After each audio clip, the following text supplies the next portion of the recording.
Olá, seja muito bem-vinda, muito bem-vindo ao Folha Entrevista desta semana, que vai falar sobre um assunto que tem preocupado as autoridades de saúde aqui de Londrina, o risco da cidade enfrentar uma nova epidemia de dengue. Já passamos por esse problema em anos anteriores e essa ameaça volta a acontecer agora. Infelizmente, é uma doença relativamente evitável e para falar sobre esse assunto vamos conversar com o secretário municipal de saúde, Felipe Machado.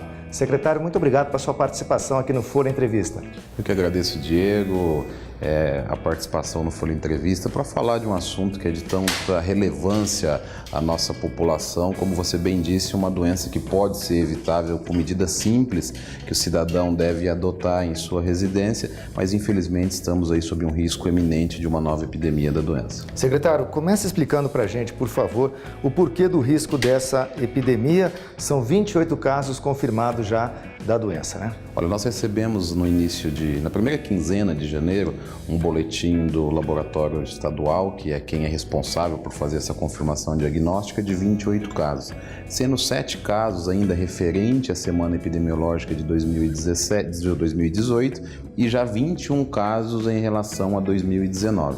Isso nos coloca quase com 50% do número de casos confirmados que tivemos durante todo o ano de 2018. Além disso, no nosso primeiro LIRA, que é o levantamento a respeito da infestação do mosquito Aedes aegypti, tivemos um índice de 7,9. Quando a Organização Mundial da Saúde, o Ministério da Saúde, diz que o nível aceitável é até 1%. Então, essa situação de 7,9 já nos coloca sob um risco eminente de uma epidemia, atrelado a outros fatores como o número de notificação crescente, bem como a conversão dessas notificações para caso positivo, nós podemos afirmar que estamos sob aí um risco eminente de uma nova epidemia de dengue na cidade. Quer dizer, nós estamos no segundo mês do ano apenas e já metade de todos os casos confirmados no ano passado, o que preocupa e por isso o número alto. E também uma outra preocupação, secretário, é porque já está circulando o tipo 2 do vírus, né? Eu queria que o senhor explicasse essa situação, por que ela preocupa.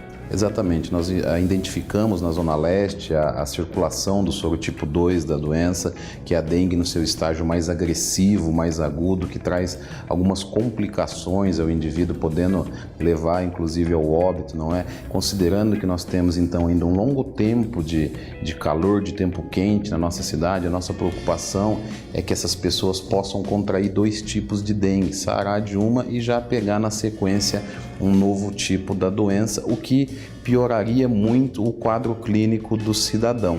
Então a nossa preocupação é justamente essa, uma grande janela aí que a gente chama imunológica, que a pessoa pode contrair esses 2 vírus, e aí nós precisamos lançar a mão de várias ferramentas no sentido de tentar minimizar esse impacto, e nós estamos fazendo isso de forma planejada, contando com o apoio da nossa retaguarda hospitalar e também chamando o cidadão, chamando as pessoas em casa para que façam os cuidados básicos, Diego, porque uma vez que 80% dos criadores do mosquito está sob a nossa responsabilidade, está dentro das nossas casas ou através de lixo que descartamos de forma irregular. Bom, lembrando que a última vez que Londrina sofreu uma epidemia da doença, da dengue, né, foi em 2016, mais de 5 mil casos confirmados, mas a pior epidemia foi em 2003, né, com mais de 15 mil casos confirmados, né, secretário?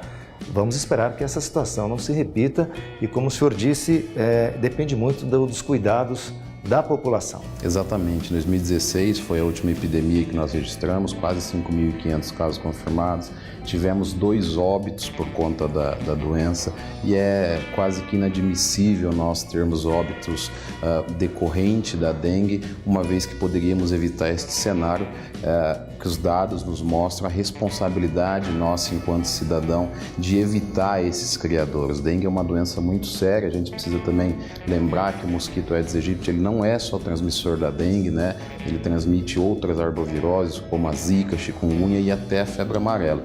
Então a população precisa se conscientizar disso e nos auxiliar. Nós estamos preparados, o poder público está apto a enfrentar uma epidemia, eu diria até de maneira inédita. Nós nos antecipamos, fizemos um plano de enfrentamento e contingência. O prefeito nos autorizou a articular pela Secretaria Municipal de Saúde o combate à dengue envolvendo outras secretarias, mas se o cidadão fizer a sua parte em casa, se cada um de nós fazermos a nossa parte, tenho certeza que conseguiremos minimizar o impacto dessa epidemia na cidade. Agora, o poder público também tem a sua parcela de responsabilidade em limpar os terrenos aí que são focos de criadouros, né, do mosquito. Os terrenos baldios, por exemplo, né, secretário? Essa parte o município também tem que fazer, né? Sim, nós vamos fazer. Tivemos autorização do prefeito Marcelo Bellinati para que a gente acionasse tanto a Secretaria de Obras por conta dos caminhões, a companhia SMTU também, para que eles pudessem nos auxiliar. Se for necessário, solicitaremos o apoio do tiro de guerra para que a gente possa fazer grandes mutirões em relação a terrenos baldios e a fundo de vale, mas lembrando que ainda é uma menor parte de concentração nessas regiões, porque 80%, volto a insistir, está dentro das nossas casas, dentro das nossas residências e que com uma atitude simples nós conseguiríamos evitar essa epidemia. Bom, o senhor conversou, se reuniu, na verdade, com setores ligados aos hospitais, né, da cidade, os hospitais públicos. Na última semana, qual foi o objetivo dessa reunião? O que o senhor pretende, o que a Secretaria Municipal de Saúde pretende fazer em conjunto com os hospitais? Nós dividimos esse plano de enfrentamento em contingência contra a dengue em duas etapas. Em uma que é uma parte de ações de campo voltada a eliminar os focos e reduzir a circulação do vírus da dengue. E a segunda parte, que foi envolvendo os hospitais nesta reunião da semana passada, é por uma possível epidemia confirmada, ou seja, com vários casos de dengue já confirmados, como nós enfrentaríamos isso dentro da nossa rede assistencial. O grande desafio é que a gente consiga organizar o nosso sistema assistencial para atender de forma adequada aqueles pacientes que precisam. Então, por isso que chamamos todos os hospitais, para que a gente pudesse unificar um protocolo de atendimento, apresentar para eles a situação que nós estamos vivendo neste momento e que de modo compartilhado a gente consiga enfrentar uma possível epidemia aí para que não haja óbitos por conta da dengue. Secretário, falando um pouquinho das reformas importantes, né, anunciadas pela Secretaria já no ano passado, a do PAI, pronto atendimento infantil, também tanto a do PAI quanto a da maternidade municipal, que já estão atrasados. O que está acontecendo e qual é o cronograma para este ano, secretário? Primeiro dizer que nós estamos em curso aí, comandado pelo prefeito Marcelo Bellinati, de um maior programa de reestruturação da saúde pública da nossa cidade, sem sombra de dúvida. Então, o nosso projeto e já planejado com recursos garantidos é que a gente consiga, até o término da nossa gestão, reformar todas as 54 unidades básicas de saúde. Nós estamos para entregar 11 unidades agora, ainda no primeiro trimestre de 2019, com a projeção de reforma de mais 20 entre o primeiro e o segundo semestre deste ano. Em relação à maternidade, nós iniciamos a obra em 2018, a construtora não estava cumprindo com os seus deveres e nós seremos totalmente intransigentes em relação a qualquer conduta que não esteja alinhado com o interesse público, com a aplicação correta dos recursos. Por isso, caminhamos para uma rescisão contratual e multamos a empresa em mais de R$800 mil.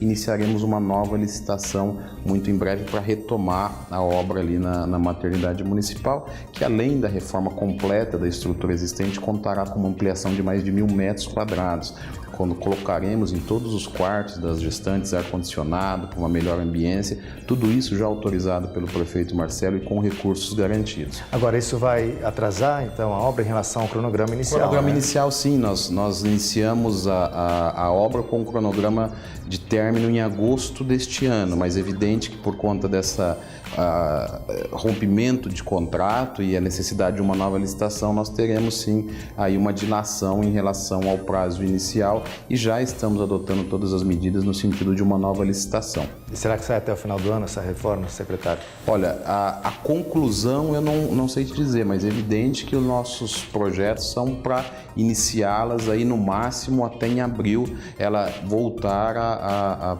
passar por esta reforma e esta ampliação. Pronto atendimento infantil, que é uma outra unidade que tem quase 20 anos da sua inauguração e não passou, Diego, por manutenções corretivas e preventivas. Então, infelizmente, aquela unidade que quando foi inaugurada tinha aquele laguinho bonito com os peixes que as crianças gostavam de ir lá, hoje em dia ela acaba chovendo mais dentro, as paredes com rachaduras. Então nós aguardamos aí uma transição de um local para que a gente possa iniciar as obras lá. Já está bem avançado, nós iremos transferir o atendimento ali para o antigo hospital ortopédico na JK, mas para isso nós estamos aguardando que aquela estrutura que hoje é ocupada pelo hospital ortopédico saia e vá para uma outra unidade, para assim nós conseguirmos fazer essa transição que está no cronograma da Secretaria de Saúde ainda no primeiro semestre também.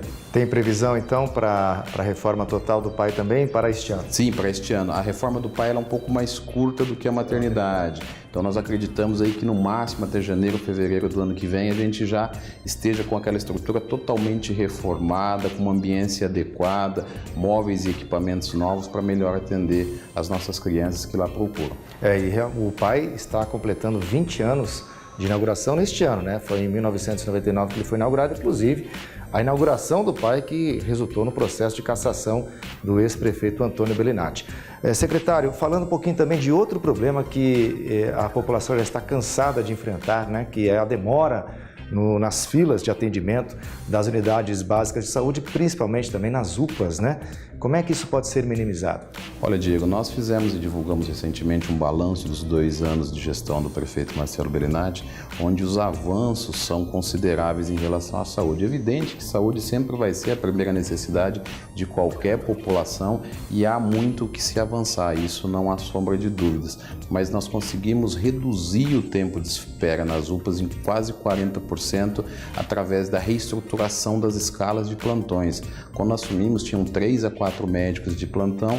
Hoje nós conseguimos deixar em horário de pico até 7 médicos. Com isso, já fazem quase 30 dias que nós não temos uma reclamação sequer em relação ao tempo de espera das unidades de pronto atendimento. Evidente que de um dia ou outro há situações pontuais e esporádicas que o tempo acaba se elevando um pouquinho além do esperado. O prefeito Marcelo Bellinati nos autorizou em outubro de 2018, do ano passado, a contratação de 55 novos médicos. Isto é inédito também dentro da Secretaria de Saúde. Esses profissionais serão lotados exclusivamente nos postos de saúde, na atenção básica, para que a gente consiga começar a reorganizar esse sistema. Com isso, nós conseguiremos deixar todas as unidades básicas de saúde com o médico durante todo o seu horário de funcionamento.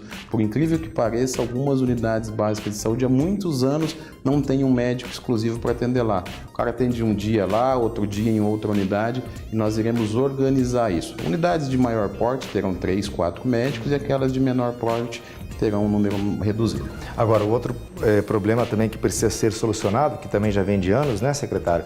São os médicos que passam o ponto numa determinada unidade e não dão expediente, né? Isso, inclusive, foi até motivo aí de ação da Corregedoria do município, né? Olha, como eu disse em relação à situação do contrato da maternidade, isso se aplica ao servidor. Nós também somos intransigentes a qualquer desvio de conduta do servidor público. Ele tem os seus deveres e deve cumprir isso à risca, né? Então, qualquer situação que nos leve a uma dúvida em relação ao seu cumprimento de carga horária, prontamente será remetida à Corregedoria e nos casos extremos, como foi um que ocorreu recentemente, é passível de punição com demissão. O que compete à Secretaria de Saúde é apontar e levar isso para a Corregedoria, que é o órgão responsável por fazer essa análise e definir se houve ou não aí um desvio de conduta. Bom, para a gente encerrar, além das reformas, o município também anunciou a construção de novas unidades de saúde. São quantas nesse cronograma? Nós iremos construir agora, na gestão do prefeito Marcelo, 2 unidades básicas de saúde. A da Fraternidade, que é uma das unidades mais antigas do Brasil, eu diria, da década de 70, infelizmente acabou sendo demolida, na minha opinião poderia ter sido preservada como um museu histórico ali em relação ao Sistema Único de Saúde. Nós iremos reconstruir, a obra começa agora em 2019. E também construiremos uma nova unidade básica de saúde lá no Santa Rita, que será em substituição à unidade básica de saúde do Leonor. Com isso, poderemos deixar toda aquela estrutura hoje do Leonor, que hoje congrega unidade básica e pronto atendimento, exclusivamente para pronto atendimento. Vamos melhorar a ambiência e dar uma maior qualidade de atendimento aos nossos servidores e os pacientes que lá buscam atendimento. Eu conversei com o secretário municipal de saúde, Felipe Machado. Secretário, muito obrigado pela sua participação no Folha Entrevista em relação principalmente à dengue. A gente espera que a cidade toda, né, tanto o poder público quanto os cidadãos, façam a sua parte. Eu que agradeço, Diego, reforçar essa importância do cidadão nos ajudar em relação ao combate à dengue para que a gente não corra o risco de enfrentar uma nova epidemia. Eu aguardo você para a próxima semana. Até lá!